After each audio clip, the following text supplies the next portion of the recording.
See, teaching has always been my passion. Before becoming a teacher, I thought of becoming a journalist.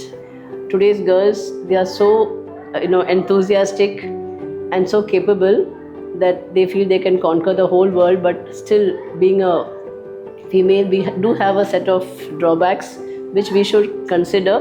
And I think we should be very independent and we should not hurt or harm others. See that in our progress we take everyone along with us. We should not be too self-centered. We should love our country, our place, our community so that there is harmony. And we should learn to love one another, be as helpful and kind as we can so that we have a very, like our country. See, India is known for what? Peace, tolerance. So the culture of India we should not forget. I think if we promote our culture, we can bring harmony to the whole world. घरचं life आणि कामावरचं life हे याचं समतोल राखताना खूप अडचणी येतात आम्हाला. कारण नोकरी 12 तास आणि त्यात प्रवासात 1.5 तास यायला 1.5 तास जायला असं टोटल 14 तास तर आमच्या बाहेरच जातात. उरलेले काही तास असतात ते घरी फक्त जेवण करणं, झोपणं, मुलाला थोडासा वेळ देणं. नोकरी जेव्हा मला लागली त्यानंतर स्वतःचे निर्णय घेण्यासाठी मी अधिक सक्षम झाली.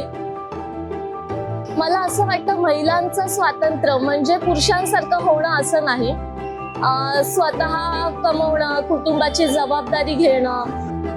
शिक्षण घेतलेली मुलं आज घरात पडून आहेत कारण नोकरीची उपलब्धता कमी आहे. तर मला वाटतं की कोणी नाराज व्हायचं काही कारण नाही. कारण आपण एक स्वतःचा कोणताही छोटा मोठा कोणताही एखादा नवीन व्यवसाय चालू करू शकतो. पण आपण ठरवलं तर आपण काहीही करू शकतो. जगात जरी सोपं काही नसलं तरी कठीणही काही नाही. प्रयत्न केला तर त्यात यश नक्कीच मिळतं असं मला वाटतं. मुलगी आणि मुलगा असं काही भेदभाव नाही. आज मी मुलगी आहे तरी पण मी आज पुरुषाच्या बरोबरीने काम करते. पुरुषाच्या बरोबरीने 9 वाजता मी इथे ड्युटीला येते आणि कंप्लीट 9 वाजता ड्युटी सोडते. जरी मी माझी घरची कामं सगळी करून येत असेल तरीही मी त्याच्या खांद्याला खांदा लावून आज काम करते. आणि आज सगळ्या प्रत्येक ठिकाणी लेडीज आहेत, महिला आहेत. अगदी मुख्यमंत्री म्हणा, उपमुख्यमंत्री सगळ्या पदावर आज महिला आहेत. एखादी मुलगी किंवा मुलगा त्याच्या क्षमतेनुसार त्यांनी त्याचं शिक्षण घ्यावं. एखादा मुलगा शिक्षणामध्ये थोडा कमी असेल तर त्यांनी थोडा व्यवसाय केला तर हरकत नाही. कोणताही व्यवसाय छोटा किंवा मोठा नसतो. बसल्या बसल्या विचार केला काहीतरी घरात बसण्यापेक्षा करूया आणि मग ते झालं सुरू तर ते सक्सेस झालं. मला रोज कॉम्प्लिमेंट येतच असतात. का की तुमचा वडापाव चांगला आहे, का की तुमचा वडापाव चांगला आहे. आनंदाचा क्षण म्हणजे मुलगा झाला तेव्हा.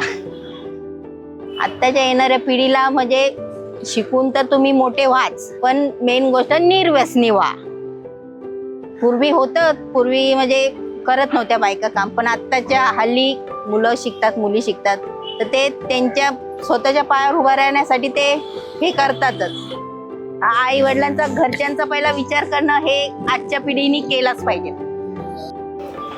म्हणजे माझं तर म्हणणं आहे की आजकालची जी पिढी आहे खूप वाईट परिस्थितीमध्ये चालली आहे. सगळं कळतं, सगळं काही कळतं पण ते निर्णय आहे ना चुकीचं घेतात. त्यांच्यामध्ये ना भीती नाही राहिली आहे. एन्जॉय म्हणजे त्यांना वाटतं सगळं काय भेटलं, ते खूप चुकीचं आहे. मुलींना कुठेही जाताना लय खूप टोकतात त्यांच्या कपड्यावरती, त्यांच्या बोलण्यावरती, त्यांच्या राहण्यावरती. म्हणजे मी पण एक स्त्री आहे, माझ्या पण 2 मुले. मला असं वाटतं की पोरी जिथे पण जाणार ते एकदम आजाद बोलतात ना पंछी तसे उडायला पाहिजे. त्यांना कुठलाही रोग नसला पाहिजे. मला ना सिंगिंग खूप आवडतं, गाणं बोलायला. मग मी ते गाणं खूप बोलायचे, जुने गाणे असतात ना.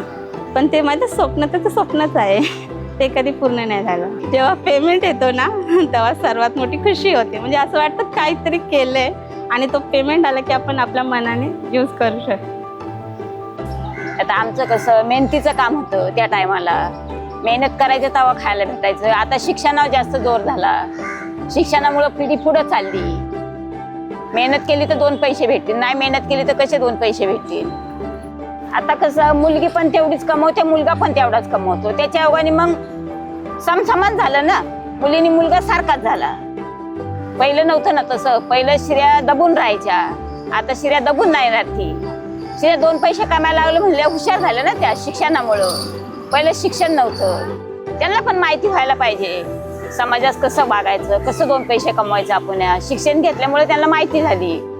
लेडीज शिवाय मनुष्य पोरीला मुलांना सांभाळू शकत नाही. जेवढी लेडीज मेहनत घेते ना तेवढं जेंट्स नाही घेणार नाही. महाराष्ट्र पोलीस दलाकडून आपणास स्वातंत्र्य दिनाच्या हार्दिक शुभेच्छा. So wishing all of you a very happy Independence Day. Thank you. हमारी तरफ से आपको स्वतंत्र दिन के हार्दिक शुभेच्छा.